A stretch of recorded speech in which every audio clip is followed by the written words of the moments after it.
함께 말씀을 오늘 함께 제목만 한번 살펴보겠습니다. 우리 함께 제목만 보겠습니다. 시작. 하나님의 사랑. 예. 오늘 말씀의 주제가 무엇일까요? 예, 맞습니다. 하나님의 사랑에 대해서 우리가 함께 좀 살펴볼 것인데요. 랍비에게 한 부자 청년이 와가지고 이렇게 물어봤어요. 사람에게 가장 필요한 것은 무엇입니까? 라고 이런 질문을 했거든요. 그러자 이제 랍비가 얘기를 오히려 질문을 해요. 돈이 세상을 살 수 있을 만큼 많이 갖고 있다. 그러나 그 사람은 자기의 몸을 움직일 수 있는 그런 건강이 없다. 한편 다른 사람은 돈은 하나도 없지만 대신 건강이 있다. 자네라면 어떤 삶을 선택할 것인가? 그러자 이 부자 청년이 뭐라 말했을까요? 그렇죠. 건강을 선택을 하겠죠. 그래서 또다시 물어봤어요. 랍비가 그럼 젊고 건강한 것을 택하겠습니다 라고 그 청년한테, 그럼 건강하지만 무엇도 느끼지 못한, 무엇도 감흥이 없고 무엇도 해도 그냥 흥이 없는 그런 메말라버린 그런 마음을 가질 텐가? 아니면 움직이지는 못하지만 모든 이가 사랑하고 그래도 모든 이를 사랑할 수 있는 넉넉한 마음을 가질 텐가? 그 청년은 거기에 대한 대답은 하지 않았지만 감사합니다 라는 말을 남기고 웃으면서 방을 나갔다고 합니다.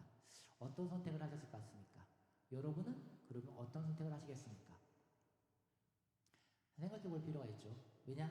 나는 어떤 가치관을 갖고 살아가는가 라고 하는 것을 우리가 점검해 줄 수 있기 때문에 그렇습니다. 외할머니의 가르침 중에 제가 되게 기억이 나는 한마디가 있어요. 서로 살아가며 살기에도 시간이, 네, 저는 이 말을 외할머니한테 들었어요. 외할머니가 저희 어머니한테 하신 말을 어머니가 저한테 해줬던 말로 제가 이렇게 기억을 하고 있습니다. 그래서 저도 바쁘게 살다 보니까 종종 이런 진리를 놓쳐요. 그러니까 사랑만 하기에도 부족할 그런 시간인데도 불구하고 우리는 사랑하지 않고 때로는 미워하고 때로는 싫어하고 짜증내고 하면서 이제 그렇게 살아갈 때가 있다라는 것이죠. 하나님은 우리를 사랑하도록 창조하셨다라는 거예요. 이게 정말 중요한 진리인데 성경에 가르쳐주고 있는 이 창조의 우리의 모습인데 우리는 그것을 놓친다라는 거예요. 하나님을 사랑하고 이웃을 사랑하라고 하는 것이 우리가 사랑이 마땅히 그렇게 살아가야 될 창조의 모습으로서 그렇게 지어졌음에도 불구하고 그렇게 못한다는 것이죠. 여러분이 생각하는 것 중에 잘 아실 거예요. 사랑의 특성이 있는데 사랑의 특성은 이기적인 모습입니까? 아니면 이타적인 모습입니까? 그렇죠. 다른 사람을 배려하는 이타적인 모습이 사랑의 모습이에요. 베푼다라는 것, 나눈다라는 것, 이게 사랑이잖아요. 내가 막 움켜쥐는 게 사랑이 아니라 내 것을 나눠줄 수 있는 그런 것이 이제 사랑인데, 자연을 통해서 이런 부분들이 우리가 눈여겨본다면 보여요. 다시 말하자면 우리가 사랑하지 않으면 결국 죽는다라는 이 말도 여러분이 꼭 오늘 기억하셨으면 좋겠습니다. 사랑하지 않으면 어떻게 된다고요? 죽는다라는 거예요. 이걸 자연을 통해서 우리가 배울 수가 있어요. 해는 자신의 열을 흘려보냅니다. 그게 바로 사랑입니다. 그래서 해에서부터 나오는 그 열이 바다에게 스며듭니다. 바다는 해로부터 받은 그 열을, 그 사랑을 받아서 자기 몸을 태워서 수증기로 올려보냅니다. 그게 바다의 사랑입니다. 수증기가 되어져 있는 그 사랑은 구름이 되어집니다. 구름에게로 가서 그 구름은 비가 되어서 땅으로 흘려보내죠. 바로 비가 되어서 땅으로 흘려보내는 게 구름의 사랑입니다. 땅은 또 시냇가에 또는 강물로 그 흘려보낸 그 사랑을 다시 또 뭉치고, 또 그 뭉친 그 강과 물들은 어디로 흘러갑니까? 바다로 흘러가게 되어집니다. 이게 순환입니다. 사랑의 순환. 여기 중에서 뭐 하나라도 딱 끊겨지게 된다면 사랑의 순환은 사라지게 되어집니다. 그렇게 되면은 고인물은 어떻게 될까요? 그렇습니다. 사랑의 순환, 우리가 자연을 통해서 살펴볼 수 있듯이 사랑은 계속 흘려보낼 때 사랑할 수 있는 것이지, 사랑이라고 하는 것이 딱 흘려보내지 않고 싫어! 내 거야! 하면서 딱 움켜쥐기만 한다면 그 순간 어떻게 될까요? 죽습니다. 우리는 호흡을 합니다. 우리가 호흡을 하게 되면서 우리는 이산화탄소를 배출합니다. 식물은 우리가 배출한 이 이산화탄소를 먹죠. 그리고 산소를 배출합니다. 그리고 우리는 또 그 산소를 다시 먹게 되어집니다. 이게 바로 사랑의 순환입니다.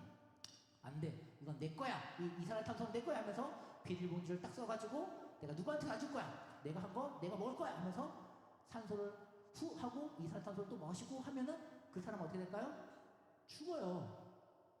흘려보내지 않고 움켜쥐면 죽는 거예요. 이게 하나님이 만든 창조의 사랑의 법칙입니다. 그렇다면 지금 나는 사랑을 흘려보내고 있는지, 아니면 계속 움켜쥐고 계속 내 거 채우려고만 하는지 우리는 체크해 봐야 될 것입니다. 왜? 나는 이게 내가 챙기는 것이 내 것을 챙기는 건 줄 알았는데 성경 말씀을 보니까 하나님의 창조의 법칙을 알게 되니까는 이게 앞불사 내가 죽는 거네. 내가 스스로 나를 죽이려고 하는 것이네. 깨달아야 되는 것입니다. 세상의 법칙과 하나님의 법칙이 달랐을 때 우리는 어디를 따라가야 될까요? 하나님의 생명의 우리 가운데 있는 진리의 말씀의 성경 말씀을 따라 살아가야 될 줄 믿습니다. 우리가 이런 것들을 놓치게 되면 결국은 우리의 삶 가운데 나로 인해서 내 가정도 파괴되어질 것이고 내 자녀들도 상당하게 흔히 말해서 나쁘게 아무리 언어 순환을 해보니까 안 좋게 됩니다. 그렇기 때문에 내가 먼저 살아야 내 영이 맑아지고 내 영이 깨끗해지고 내가 영적인 능력이 강건해져야 나를 통해서 다른 누군가를 살릴 수도 있고 내가 또 그를 흘려 보내서 그 가운데 새로운 또 하나님의 나라를 세워갈 수도 있고 영적인 세계가 그렇습니다. 그러니까 우리는 지금 하나님의 말씀을 통해서 다시 한번 내 삶을 점검하고 그런 말미암아 내 가정도 살리고 우리 교회도 살리고 나가서 이 대한민국 나가서 전 열방까지 우리가 사랑의 하나님을 전가할 수 있는 그런 우리의 영적인 그런 성장으로 이 시간 가운데 그런 은혜가 있기를 사모하면서 함께 나가길 소망합니다. 우리 함께 본문 다시 2장 7절 말씀 한번 살펴보겠습니다. 함께 읽겠습니다. 시작. 여호와 하나님의 땅으로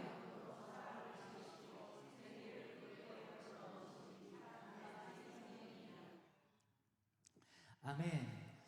우리가 이 말씀을 우리가 요한일서 4장 우리가 12절 말씀 읽었잖아요. 하나님은 무엇이다? 그렇습니다. 예, 하나님은 사랑이시다. 하나님은 무엇이다? 네, 사랑이시다. 그 말씀으로 우리 이 본문을 한번 비춰볼 거예요. 무슨 얘기냐면 진리와 진리가 더해뜨렸을 때는 전혀 이상함이 없어요. 진리와 진리가 바르게 해석되어졌을 때는 서로 언제나 일맥상통하게 됩니다. 그러니까 오히려 더 풍성한 우리의 교훈을 깨닫게 되어지죠. 하나님은 사랑이시다가 진리입니까? 거짓입니까? 그쵸, 성경에 써있으니까. 우리가 요한일서 4장 12절 말씀 읽으시면 돼요. 하나님은 사랑이시다라고 분명히 써있으니까 진리입니다. 그리고 우리가 그 창세기 2장 7절 말씀 보면은 하나님의 땅, 그러니까 하나님이 땅의 흙으로 사람을 지으시고 이거 자체가 우리는 진리라고 믿죠. 내가 비록 그때 태어나거나 만든 걸 보지 못했지만 우리 이걸 진리라고 믿는다라는 거예요. 그렇다면 진리와 진리를 한번 살펴보는 것인데 여호와 하나님 앞에 어떤 하나님을 붙이냐면 사랑의 하나님이라는 걸 붙여서 한번 생각해보자는 거예요. 그러니까 사랑의 하나님이 땅의 흙으로 사람을 지으셨대요. 자, 그렇다면 사랑의 하나님이 왜 하나님이 땅의 흙으로 사람을 지으셨을까요? 그리고 물론 하나님께서 땅의 흙으로 사람만 지으신 게 아니죠. 동물들도 만드시고 많은 창조를 하셨습니다. 근데 사람에게만 유일하게 무엇을 작업을 했어요? 7절 하반절에 보면 그 코에 무엇을 넣었다고 그러죠? 할렐루야, 맞습니다. 이 하나님의 그 호흡을 넣으셔가지고 결국 다른 피조물과는 전혀 다른 무언가를 만들었다는 것이 우리 이걸 하나님의 형상이라고 우리는 배워서 알고 있습니다. 왜 그랬을까요? 사랑의 하나님께서 왜 그랬을까요? 우리는 여기에 대해서 이렇게 알고 있습니다. 사랑은 이타적이다. 이타적이라는 말은 다른 말로 하자면 사랑할 대상이 있다 없다? 있다라는 거예요. 혼자서는 사랑할 수가 있습니까? 없습니까? 없습니다. 교회가 중요한 이유, 우리가 교회에 나와서 함께 신앙생활을 하는 이유가 에베소서 말씀 내용을 보면은 이런 말씀이 있어요. 하나님께서는 항상 사도 바울이 그리스도 안에서 성령 안에서라는 말을 항상 많이 쓰시는데 그 중에 유일하게 한 구절만 하나님의 어떤 영광과 어떤 하나님의 신비한 어떤 풍성한 은혜를 어디에다 딱 두셨대요. 그게 어디다? 바로 성도 안에 두셨다고 했습니다. 그러니까 성도 안에 있는 그 하나님의 영광을 우리가 맛보고 찾기 위해서는 어떻게 해야 된다고요? 공동체 안에서 함께 사랑의 교제가 이루어져야 된다는 것입니다. 그렇기 때문에 우리가 교회 안에서 서로 함께 화목을 이루어야 된다는 것이죠. 근데 이런 것이 혼자서는 할 수가 없다라는 것입니다. 그렇기 때문에 우리가 저도 하나님 알아가길 원하고 더더 풍성된 복된 삶을 누리길 원한다면 우리는 결국 사랑의 공동체 안에서 우리가 그 하나님의 뜻대로 바르게 반응할 때야 그런 복을 누릴 수 있는 줄 믿습니다. 그래서 결국 이렇게 말할 수가 있어요. 하나님께서 왜 사랑의 하나님께서 왜 사람을 만드셨을까? 왜 하나님께서는 다른 피조물과 다르게 유일하게 사람에게만 하나님의 호흡을 불어넣으셨을까? 바로 우리와 사랑하고 싶어서. 누구와 사랑하고 싶어서요?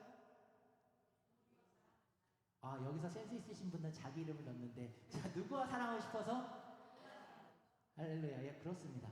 이것을 묵상해 보세요. 지금은 좀 내가 좀 체면이 있지 말하기가 좀 그런데 그래도 집에 가셨을 때 아니면 지금부터라도 집에 가서 잠을 자시기 그 전까지 하나님이 나에게 지금 호흡 나를 창조하신 나를 이 땅에 태어나신 이유가 나를 사랑하사 나와 사랑하기 위해서 나를 창조하셨구나 라고 하는 이것을 계속 묵상해 보세요.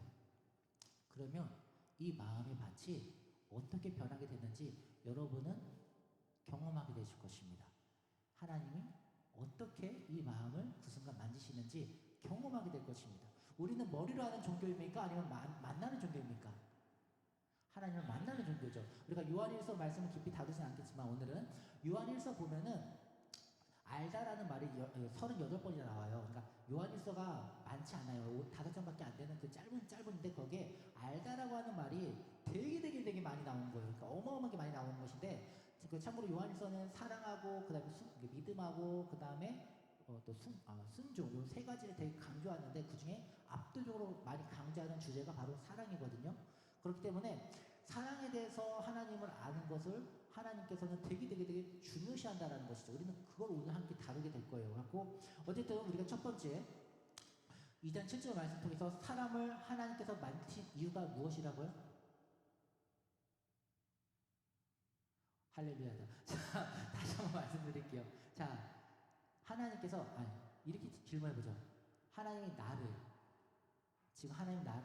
태어나게 하신 이유, 이 땅에 태어나게 하신 이유, 그것은 나와 사랑하기 위해서. 이게 믿어지시는 은혜의 길 소망합니다. 예, 하나님이 나와 사랑하기 위해서 내게 생명을 주셨다는 거예요. 그것에 대한 증표가 무엇인지 혹시 아시는 분 계십니까? 누구십니까? 벌써 하나님 오셨나 보네요. 알려주시려고. 바로 성령님이십니다. 그게 바로 그러니까 내가 너를 사랑해, 내가 너가 사랑하길 원해. 그 증표가 성령님이시거든요. 근데 성령님이 있는 자에게는 공통된 특징이 있어요. 바로 예수님을 쟤는 십자가에 달린 이유가 자기 죄 때문에 저 십자가에 달려 죽은 거야. 이렇게 하는 사람은 그 안에 성령님이 계십니까? 안 계십니까? 아니야. 저분은 죄가 없으셔. 근데 나의 죄를 대속하기 위해서 내가 지옥 가는 걸 원치 않으셔서 하나님이 나 대신 십자가에 못 박혀 죽게 하신 거야. 그것이 믿어진다면 그 안에 누가 계신 겁니까? 성령님이 계신 것입니다. 그 말은 그 믿음이 있으신 분들은 하나님이 나랑 사랑하기를 원하신다라는 것을 그걸 믿으셔도 되시고 의심 없이 하나님과 사랑하는 데 있어서 열심히 최선을 다해서 남은 여러분의 호흡이 끊어지는 그 순간까지 사랑을 열심히 하시다가 이 땅 가운데 그렇게 사랑만 하시다가 가시면 됩니다. 오늘 말씀을 끝내자면 그렇습니다. 그런데 우리 8절과 9절까지만 한번 좀 살펴보고 말씀 마치겠습니다. 우리 또 한번 읽어보겠습니다. 시작. 여호와 하나님이 동방의 에덴의 동산을 창설하시고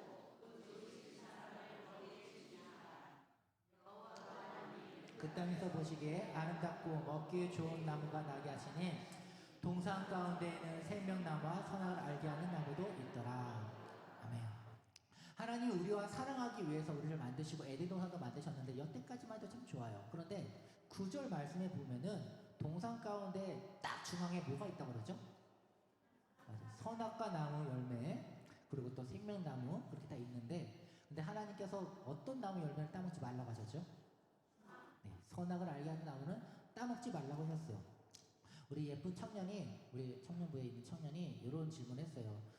왜 하나님께서는 에덴 동산에 선악과 나무 열매를 두셔가지고 왜 범죄를 하게 합니까? 라고 하면서 이 질문을 하는 거예요. 그리고 이 말에 바로 하나님의 그 사랑, 그러니까 하나님의 사랑이시기 때문에 바로 사랑의 하나님께서 에덴 동산을 만드셨기 때문에 바로 그런 것이야. 라고 이렇게 대답을 해줬어요. 이거를 이해를 한다면, 그럼 그 사람은 하나님의 사랑의 특성을 알고 있는 거예요. 근데 이렇게 말을 했는데도 이해가 안 가. 그 말은 하나님에 대한 사랑 중에 중요한 부분을 모르기 때문에 그런 거예요.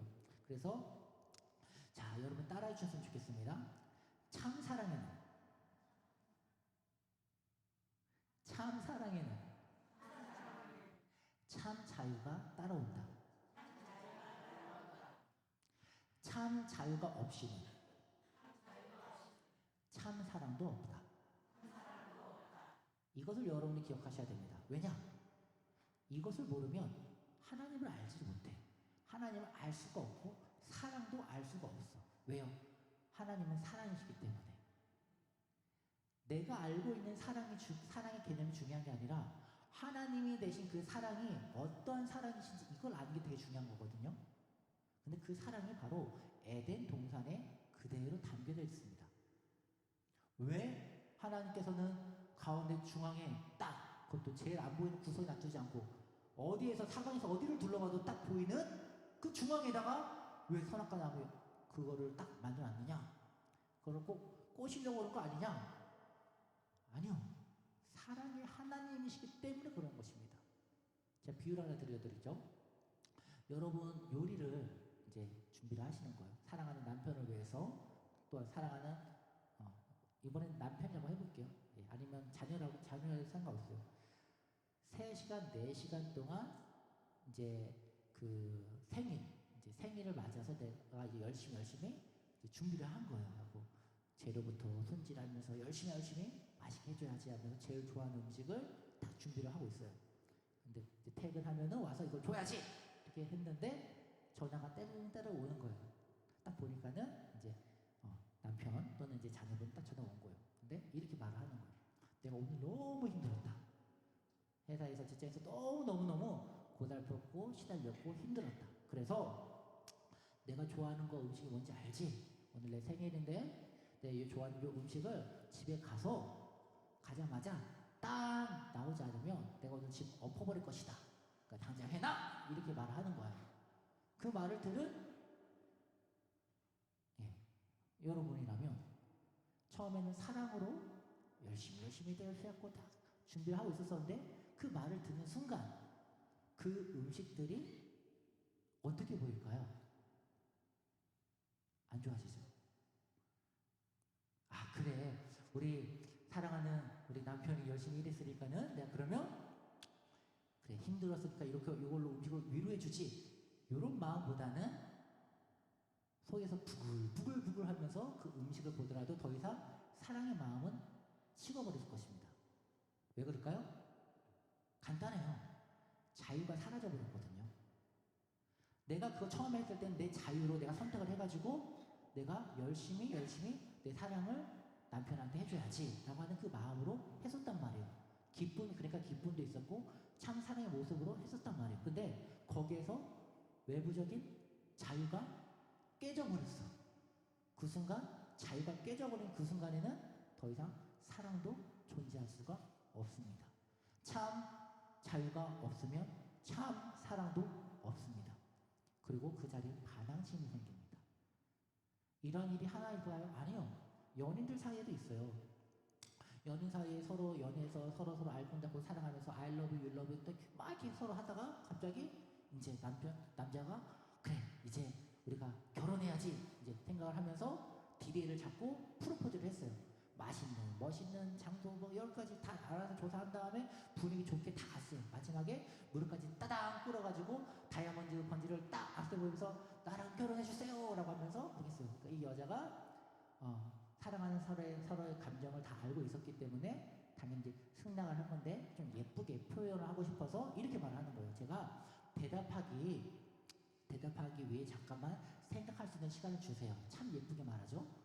그래요. 딱 하는데 그 말하는 그 짧은 그 찰나의 순간에 이 남자의 머릿속에 온갖 생각이 드는 거예요. 거절하면 어떻게 되지?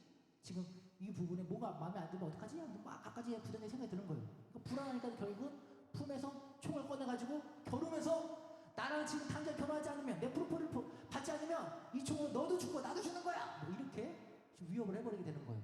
그 순간 이 프로포즈를 받은 여자가 어떤 마음일까요? 우와 멋있다 진짜 강한 남자다 믿음질 수 없다 내가 이 남자를 결혼해서 내가 안전하게 보호를 받아야지 라는 생각이 들까요? 무섭다 빨리 도망가고 싶다 이런 생각이 들까요? 그렇죠 맞아요 사랑하는 순간 사랑하는 사이였지만 자유가 사라져버린 그 순간 더 이상 사랑은 존재하지가 않는다라는 것이에요. 하나님과의 관계도 똑같아요. 하나님의 사랑이 하나님이시잖아요. 하나님의 사랑이 하나님이시기 때문에 다른 말로 하면 언제나 우리한테 자유를 하나님께서 허락해 주셨다라는 거예요. 에덴 동산에 왜 선악과 나무가 왜 있어야 됩니까? 자유라고 하는 것은 선택을 할 수 있는 권한이 있기 때문에 자유입니다. 선택할 수 있는 그런 선택지가 없다면 그건 더 이상 자유가 아닙니다. 일반적인 그냥 강요일 뿐인 것이죠. 하나님 왜 사랑의 하나님이십니까? 선악과 나무 열매를 거기서 두신 그 이유가 무엇입니까? 하나님이 사랑의 하나님이시기 때문에 그렇습니다. 그렇기 때문에 우리한테 참 자유를 주시고 원하시고 우리한테 참 자유를 주시기 위해서 선악과 나무 열매를 너 이거 먹지마 먹으면 정녕 죽어! 라는 분명한 자유를 선택할 수 있는 그런 환경을 열어주신 것입니다. 이 말은 무슨 말씀입니까? 우리를 사랑하기 때문에 우리를 사랑의 대상으로 우리를 충분히 풍족하게 만드셨다는 것입니다. 그래서 아담과 하와는 얼마든지 그 선악과 나무를 열매를 먹지 않을 수 있는 그 능력을 하나님께서 허락해 주셨었고 그로 말미암아 그는 전혀 거기에 대해서 시험에 빠지지 않을 수가 있었던 것이죠. 그런데 그 심령, 그 편안했던 그 심령을 누가 와서 건들죠? 그쵸. 그 저주받은 독소, 그죠? 그 마귀, 그 악한 사탄 마귀. 그 마귀가 와서 꼬드기잖아요. 그 결과 어떻게 됐습니까? 사랑이 파괴가 되게 되는 것이죠. 죄가 들어오게 되어지고 사랑이 깨지게 되었습니다. 우리가 살아가는 가운데 마귀의 공격을 받고도 우리가 마귀의 공격을 받고도 그 공격을 사람이 한 걸로 착각하는 경우들이 너무나 많아요. 내 배우자가 또 내 자녀가 또는 직장의 동료들이 또는 상사가 아니면 이웃이 또는 교회 내에 어떤 한 성도가 때론 나한테 가시가 되어지고 상처가 되는 그런 모습들을 보여줄 때가 있습니다. 근데 그것은 그 사람이 아니라 실제로는 그 순간 마귀의 힘 흔들려가지고 넘어진 하나의 그런 모습이라는 것을 여러분은 꼭 기억해 주시기 바랍니다. 왜냐하면 왜 그렇게 기억을 해야 되냐면 그래야지 우리가 그를 사랑할 수 있기 때문에 그렇습니다. 우리가 사랑하지 않으면 결국 우리도 죽어요. 내가 죽어요. 물론 나를 때린 사람 길 가다가 누가 저를 때렸어요. 뒤통수를 딱 치는 거예요. 딱 보니까는 처음 보는 사람이에요. 아, 왜 때리세요? 그러니까는 생긴 게 마음에 안 들어서 라고 한 거예요. 그러면 제 마음에 어떤 마음이 들겠습니까? 미워요. 그렇죠. 미워요. 저도 한 대 때려주고 싶어요. 키가 2m만 아니었으면 때렸을 거예요. 근데 겁나 무서워. 싸우면 더 맞을 것 같아.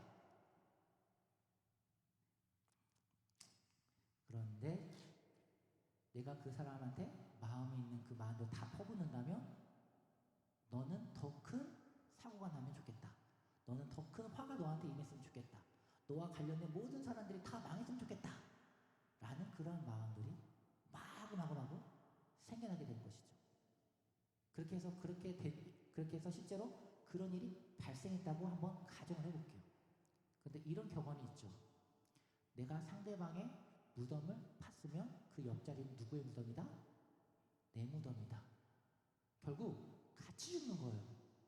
여러분, 물론 살다 보면 맞을 수가 있어요. 공격당할 수가 있어요.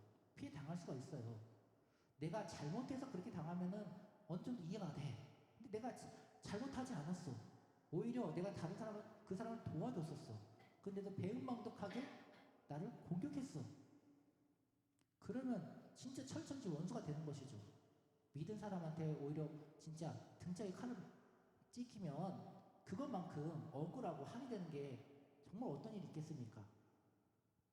근데 그렇다고 해서 같이 죽겠습니까?